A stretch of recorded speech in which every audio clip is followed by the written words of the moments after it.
Hello guys, very good afternoon.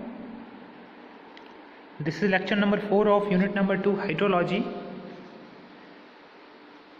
आज के इस लेक्चर में हम बात करने जा रहे हैं न्यूमेरिकल्स की। इससे लास्ट के लेक्चर में हमने बताया था कि एनुअल एवरेज रेनफॉल का कैलकुलेशन किस तरीके से करते हैं और एनुअल एवरेज रेनफॉल कैलकुलेट करने के क्या क्या डिफरेंट मेथड्स हैं। लास्ट के लेक्चर्स में हम डिटेल्स में इसके बारे में एक्सप्लेन किया था। आज हम उसी पे बेस्ड न्यूमेरिकल की बात करेंगे। ओके स्टूडेंट्स, सो चलिए आज के इस लेक्चर को स्टार्ट करते हैं। तो जैसे कि आप स्क्रीन बोर्ड पे देख पा रहे हैं,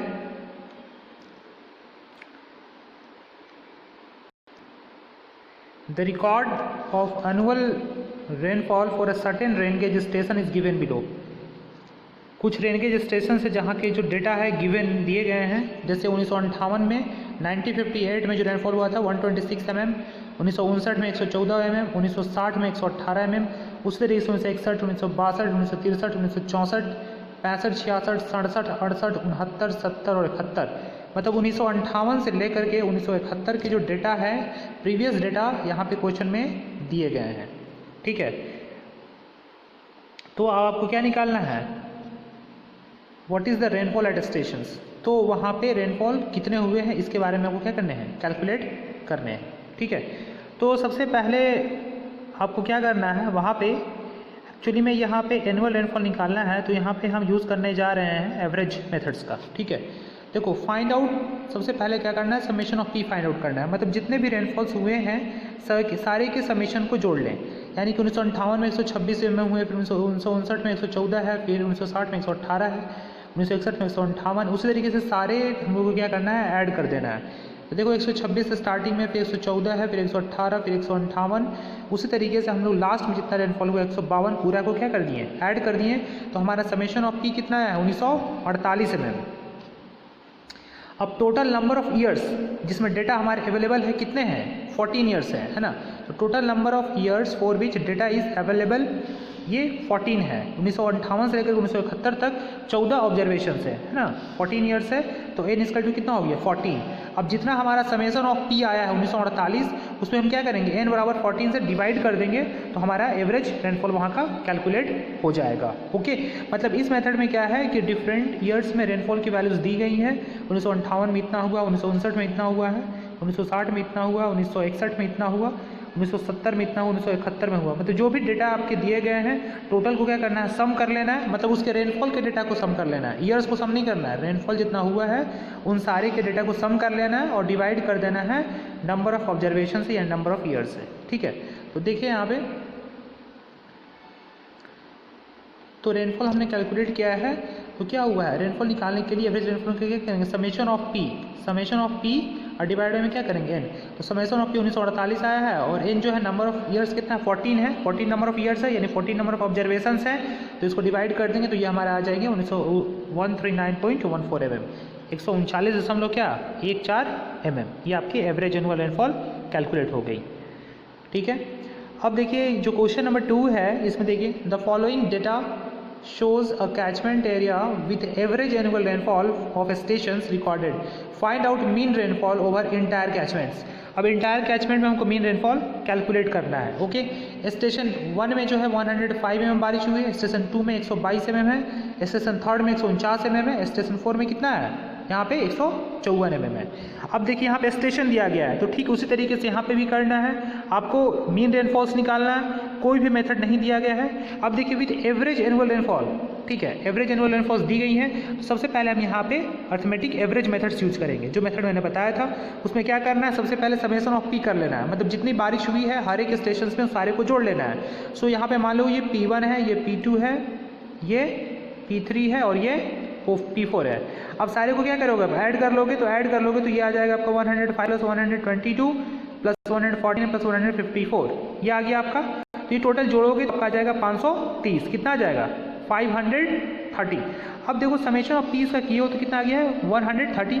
एक्चुअली में यहाँ पे ये 4 नहीं होगा, ठीक है, सिर्फ 530 होगा। ठीक है, अब इसके बाद में जब आगे बढ़ेंगे टोटल रेनफॉल निकालने के लिए, तो अब यहाँ पे हम क्या करेंगे, तब यहाँ पे हम करेंगे summation of P divide by में एन, यानी 530 बटा एन कितना नंबर ऑफ ऑब्जर्वेशन है 4, एक ये वाला, एक ये वाला और एक ये वाला और एक ये वाला, 4 ऑब्जर्वेशन से डिवाइड कर दिए 132.5 mm, यानी वहाँ की एवरेज एनुअल रेनफॉल यहाँ पे निकल गई। ओके, ये यहाँ पे गलत है, ठीक है, यहाँ पे ऐसा नहीं करना है, यहाँ पे सिर्फ क्या होगा, यहाँ पे सिर्फ यहाँ पे ऐड करोगे तो आएगा 530। अब हमको निकालना टोटल रेनफॉल, तो उसका करेंगे summation of P divide by में एन कर देंगे, तो ये हो गया। जैसे कि मैंने मेथड्स में बताया था कि आपको बहुत सारे नंबर ऑफ स्टेशंस दिए रहेंगे और आपको पूछा जाएगा एवरेज एनुअल रेनफॉल, तो क्या करेंगे सिंपली अब सारे को ऐड कर देंगे और डिवाइड कर देंगे सिर्फ नंबर ऑफ ऑब्जर्वेशन से। तो टोटल को हमने यहाँ पे ऐड किया और 4 नंबर ऑफ ऑब्जर्वेशन था, तो 4 नंबर ऑफ ऑब्जर्वेशन यहाँ पे हमने डिवाइड कर दिया, तो हमारी वैल्यू आ गई 132.5 mm। ओके, इस तरीके से हम एवरेज एनुअल रेनफॉल कैलकुलेट करते हैं। नेक्स्ट क्वेश्चन है, पहला हम मेथड का यूटिलाइज किए एवरेज एनुअल रेनफॉल मेथड्स का, अब हम उसी तरीके से दूसरा मेथड्स का यूज़ करेंगे। देखिए किस तरीके से, यहाँ पे देखिए क्वेश्चंस जो दिए गए हैं, इस क्वेश्चन में हमें सॉल्व करने हैं। The following are the observations at certain rain gauge stations, find out average rainfall. Average rainfall calculate करना है। रेनगेज स्टेशन दिए गए हैं ABCD। Area of Thiessen polygons 40 kilometre square, 38 kilometre square, 32 kilometre square, 42 kilometre square. Rainfall दिए गए हैं, ए rain gauge station पे 30.6 mm, B में दिए गए हैं 34.2 mm, सी में 31.6 एंड डी में 24.4। तो सबसे पहले हमने बताया था थीसन पॉलीगॉन मेथड्स निकालने के लिए हम कैसे कैलकुलेट करते हैं। इसके लिए हमें करना पड़ता है P average equal to summation of AP divide by में समेशन ऑफ ए, ये फॉर्मूला होता है as per Thiessen polygon average annual rainfall calculate करने की। तो हमारा जो स्टेशन ए है उसमें सबसे पहले आपको जो कैलकुलेट करना है, आप क्या करेंगे ए इंटू पी कैलकुलेट कीजिए। तो ए की वैल्यू पी कितनी है 40 है और आपकी रेनफॉल कितनी है 30.6, तो ए पी कैलकुलेट करेंगे तो ये आ जाएगा 1224। ठीक है, इसी तरीके से आप कैलकुलेट करेंगे नेक्स्ट वाले डेटा के लिए। ठीक है, क्या करना है आपको यहाँ पे नेक्स्ट वाले, पहले हमने क्या कैलकुलेट किया ए पी, ए को यहाँ से पी से मल्टीप्लाई कर दिया है ना, तो ये वैल्यू हमारी आ गई कितना 1224 आ गई यहाँ पे, है ना। उस तरीके से नेक्स्ट में कैलकुलेट करेंगे हम, क्या नेक्स्ट में कैलकुलेट करेंगे इसी तरीके से हम ये वाली वैल्यू कैलकुलेट करेंगे, फिर सी स्टेशन पे ही कैलकुलेट करेंगे मल्टीप्लाई करेंगे, डी पे भी मल्टीप्लाई करेंगे। इस तरीके से हमारा समेशन ऑफ ए पी निकल जाएगा और डिवाइड कर देंगे हम किससे, टोटल एरिया से। कौन कौन एरिया है, A plus B plus C plus D, सारे एरिया को जोड़ देंगे उसे डिवाइड कर देंगे तो हमारा निकल जाएगा उसका वैल्यू, है ना। तो चलिए दिखाते हैं। उस तरीके से स्टेशन बी पे हमने निकाला, तो मैंने बताया था स्टेशन बी के कॉरस्पॉन्डिंग में हमारी जो एरिया दी गई 38 mm स्क्वायर है और पी की वैल्यू 34.2, यहाँ से मल्टीप्लाई किया तो ये आ गया 123.1.2। उस तरीके से स्टेशन सी पे जो हमारी एरिया दी गई है 32 दी गई है और वहाँ पे रेनफॉल की वैल्यू 31.6 दी गई है, तो इसको मल्टीप्लाई करेंगे तो 1011.2 आ गई वैल्यूज। ठीक है, उस तरीके से स्टेशन डी पे करेंगे तो P is equal to A into P, तो ए की वैल्यू 42 दी गई है और पी की वैल्यू 24.4 दी गई है, इसको सॉल्व करेंगे तो आ जाएगी 1024.8, ये वैल्यू आ जाएंगी। ओके, अब हमारा जो फॉर्मूला है उसमें पुट करेंगे, क्या पुट करेंगे, जो भी हमारा समेशन ऑफ एपी की वैल्यू आई है, समेशन ऑफ एपी की वैल्यू स्टेशन ए के लिए ये आई, समेशन ऑफ एपी की वैल्यू स्टेशन बी के लिए आई, सी के लिए आई, डी के लिए आई। ठीक है, अब सारे वैल्यूज को क्या करेंगे हम यहाँ पे, अब देखिए यहाँ पे P average equal to summation of AP divide में summation of as per Thiessen polygon methods. तो समेशन ऑफ एपी सारे को जोड़ दीजिए, तो 1224 आया पहला केसेस में स्टेशन ए के लिए, एपी की वैल्यू स्टेशन बी के लिए 1231.2 आई, फिर स्टेशन सी के लिए 1011.2 आई, डी के लिए 1024.8 आई और डिवाइड में समेशन ऑफ ए, यानी कि जितना एरिया है सारे को जोड़ देना है और डिवाइड कर देना है ना। तो summation of AP divide by में ए करेंगे तो हमारी वैल्यूज को सॉल्व करेंगे तो जो भी वैल्यू हमारी आएंगी पी एवरेज की वैल्यू होंगी as per Thiessen polygon methods. ठीक है, इसमें करना यही है कि ए से पी को मल्टीप्लाई करना है सारे स्टेशन के लिए, सारे को जोड़ देना है और डिवाइड कर देना है किससे, समेशन ऑफ ए से। ठीक है, तो ये मेथड कहलाता है थीसन पॉलीगॉन मेथड्स। ठीक है, आई होप कि आपने इस क्वेश्चन को समझा होगा, इससे पहले भी क्वेश्चंस आपको समझ में आ गए होंगे क्योंकि एवरेज एनुअल रेनफॉल का मेथड था ये दोनों। आगे हम एक और क्वेश्चन देख लेते हैं बेस्ड ऑन दी आइसोहीड्रल मेथड्स। ठीक है, देखिए ये वैल्यू कैलकुलेट हो गई, तो ये वैल्यू कैलकुलेट होकर के आपकी आ रही है 4491.2 और डिवाइडर में एरिया को हम जोड़े हैं तो आया 152, तो ये आपकी 29.54 mm, ये आपकी ऊपर वाली क्वेश्चन की सॉल्यूशन है 29.54 mm। ठीक है, ये हम लोगों ने सॉल्व किया ये हम लोगों ने थीसन पॉलीगॉन मेथड से उसको सॉल्व किया। अब लास्ट मेथड है तीसरा मेथड, इसका भी हम लोग यूटिलाइज कर लेते हैं। Find out the average annual rainfall by isohyetal method for the following data, है ना, दिए गए डेटा है इसे आपको आइसोहीड्रल मेथड्स के द्वारा एवरेज एनुअल रेनफॉल कैलकुलेट करने हैं। तो आइसोहीड्रल मेथड्स मैंने बताया था कि आइसोहीड्स क्या होता है, इक्वल इंटेंसिटी रेनफॉल को जो कनेक्ट करता है उसको हम आइसोहिटल्स कहते हैं, है ना, मतलब contour of joining equal area of rainfalls, है ना, इक्वल इंटेंसिटी ऑफ रेनफॉल को कैलकुलेट जो ज्वाइन करता है कंटूर उसको हम लोग आइसोहिट्स कहते हैं। ठीक है, आइसोहिट्स दिए गए हैं यहाँ पे 5 और 10 के बीच में, यहाँ पे दिए गए एरिया बिटवीन सक्सेसिव आइसोहिट्स 1 दिए गए हैं। उस तरीके से 110 120 के बीच के एरिया दिए 13.5, 120 से 130 के बीच में 16 और 130 40 के बीच में 26, 140 से 150 के बीच में 12, 150 से 54 के बीच में एरिया दिए गए हैं 6।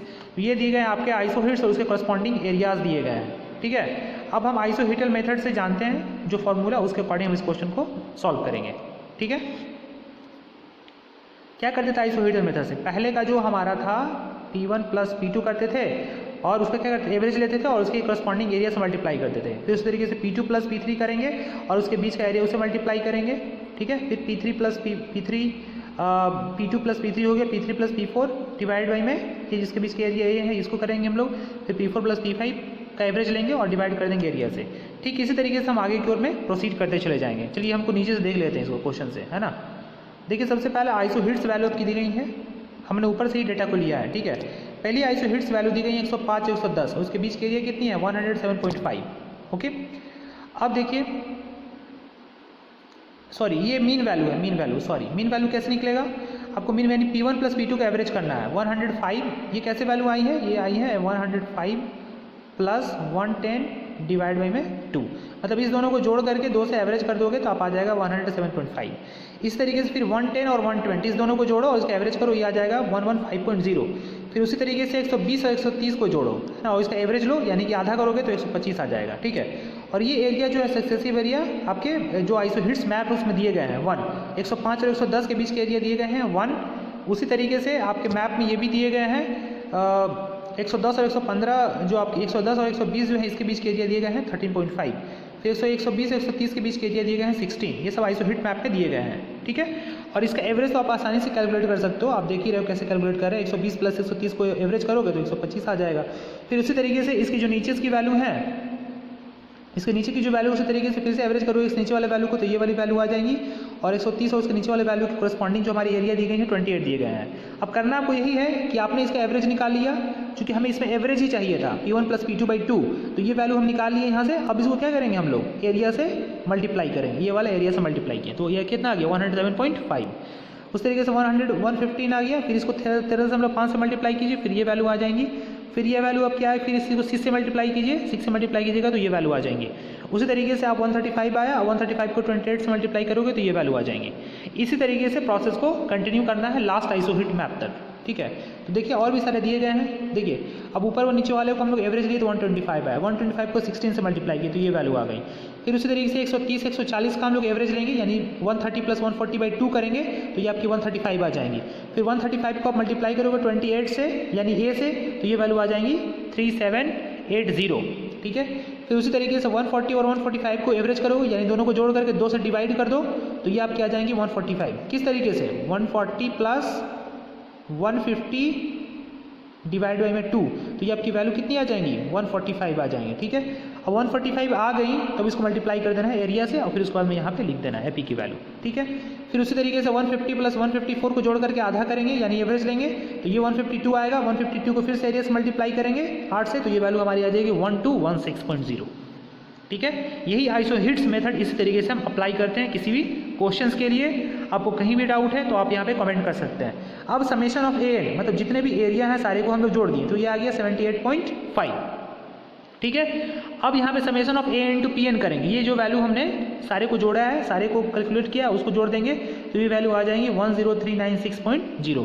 याद रहे कि ये वाली जो Pn की वैल्यू है ये क्या है, ये किसका वैल्यू ऐड कर रहे हैं, किसका वैल्यू गुना कर रहे हैं, ये वाली वैल्यू हम ऐड कर रहे हैं। मतलब ये कौन सी वैल्यू है P1 plus P2 divide by 2, इसी को यहाँ पे क्या किया गया है P से डिनोट किया गया Pn से।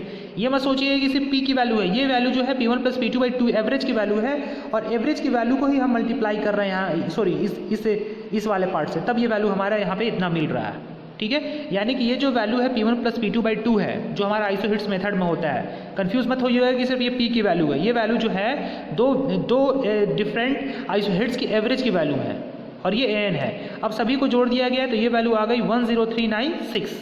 ठीक है, कितना आ गया 10396। अब ठीक उसी तरीके से अब हम क्या करेंगे, एज पर आइसोहेटल मेथड जो हमारा फॉर्मूला होता है एवरेज कैलकुलेट करने का, वो फॉर्मूला हम यहाँ पे अप्लाई करेंगे। ठीक है, तो ये फॉर्मूला कौन सा होता है, P equal to summation of an into P N by A N. याद रखिएगा यहाँ पे पी एन की वैल्यू क्या है, यानी कि P1 प्लस P2 बाई 2, ये एवरेज लिया गया है सारे का, तब का वैल्यू है। ठीक है, P1 इक्वल टू क्या है, P1 प्लस P2 बाई 2। ठीक है, इसको हम जब ऐड किए हैं बहुत सारे वैल्यूज़ को, तो हमारा ये आया है। अब इन सारे वैल्यूज़ को हम ए से क्या करते जा रहे थे, मल्टीप्लाई करते जा रहे थे, है ना। यानी ये पी एन सिर्फ इसलिए हम लिख रहे हैं क्योंकि ऑलरेडी हम इसको कैलकुलेट कर चुके हैं यहाँ पे। ठीक है, तो A N into P N divide by में समेशन ऑफ ए एन, तो समेशन ऑफ ए एन की वैल्यू 78.5 आई और summation of A N into P N की वैल्यू कितनी आई 10396। ठीक है, इसको सॉल्व करेंगे तो आ जाएगी 132.4 सेंटीमीटर। इस तरीके से हम आइसोहेटल मेथड से क्वेश्चन को सॉल्व करते हैं। अब देखिए आपको ये समझना बहुत ज़रूरी है, ये कंफ्यूज मत होइएगा आप। जब भी आपके आएंगी थीसन पॉलीगॉन मेथड से, तो उसमें हम क्या करते थे, सिर्फ ए इंटू पी करते थे, ए इंटू पी करके और summation of A into P करते थे, यही करते थे ना वहाँ पे। लेकिन यहाँ पे आइसोहिट्स में एडिशनल डेटा है, यानी कि जो आपकी दो वैल्यू पी की दी गई हैं, दो वैल्यू दी गई है पी को, उसको एवरेज करना पड़ेगा, तब जाके ए से मल्टीप्लाई करना है। इस बात को समझ लीजिएगा, क्वेश्चंस में कंफ्यूज मत होइएगा। अब जैसे ये देखिए, ये आइसोहेटल मेथड में हम क्या करते थे, समेशन ऑफ ए पी कर करके और क्या करते थे, डिवाइड कर देते थे समेशन ऑफ ए से। ठीक है, वहाँ भी यही करते थे और यहाँ भी यही कर रहे हैं, summation of A P by A से। लेकिन याद रखिएगा यहाँ पे जो हम पी की वैल्यू ले रहे हैं स्टूडेंट्स, यहाँ पे पी की वैल्यू जो ले रहे हैं, ये क्या है हमारा P1 प्लस P2 बाई 2 का एवरेज है। बात समझ में आ रही है, ऊपर वाले रेनफॉल और नीचे वाले रेनफॉल का एवरेज कर रहे हैं, तब ये पी की वैल्यू आ रही है, किस में, आइसोहिट्स मेथड में। इसलिए ऐसा नहीं है कि ये फॉर्मूला ऊपर वाला फॉर्मूला सेम है, इसमें ये एडिशनल डेटा हमने यहाँ पे कैलकुलेशन किया था, जो कि दोनों का एवरेज लेकर के यहाँ पे लिखा था, तब जाके हमें ये से मल्टीप्लाई किया था हमने यहाँ पे। ठीक है, जबकि उसमें क्या होता था, जबकि हमारा थीसन पॉलीगॉन मेथड में से डायरेक्ट हमारा जो रेनफॉल था उसको हम डायरेक्ट से हम क्या करते थे, यहाँ पे हम एरिया से मल्टीप्लाई करते थे, यहाँ पे बीच में हम कोई भी एवरेज का कैलकुलेशन नहीं करते थे। So this is the concept between isohyetal methods and Thiessen polygon methods. ठीक है, थीसन पॉलीगॉन मेथड में हम कोई भी हम P1 प्लस P2 का एवरेज नहीं लेते हैं, डायरेक्ट P को एरिया से मल्टीप्लाई करते हैं। जबकि आइसोहेटल मेथड में हम लोग दो रेनफॉल का एवरेज करते हैं, तब जाके हम एरिया से मल्टीप्लाई करते हैं, तब उसका समेशन करते हैं, तब हमारी ये वैल्यू आती है। ओके, आई होप कि आपने इस कॉन्सेप्ट को समझा होगा। आपने इस टाइप के क्वेश्चंस को प्रैक्टिस करना है, इस टाइप के क्वेश्चंस अगर एग्जामिनेशन में आते हैं तो आप आसानी से सॉल्व कर सकते हैं। सो आई होप कि आपने इस जो तीनों क्वेश्चंस थे आइसोहेटल मेथड्स की मदद से आपने इस तीनों क्वेश्चन को सॉल्व किया। Isohyetal methods and annual average rainfall methods and Thiessen polygon methods, इस तीनों कॉन्सेप्ट का हमने इस क्वेश्चन में यूटिलाइज किया है। इस तीनों क्वेश्चंस के माध्यम से हमने आपके तीनों जो प्रीवियस के जो भी कॉन्सेप्ट थे उसको मैंने बताया है। सो आई होप कि आपने बहुत अच्छे से समझा होगा इस लेक्चर्स को। Thank you everyone for watching this session. So I hope कि आप सभी इस लेक्चर को समझ गए होंगे। So God bless you all students, thank you everyone.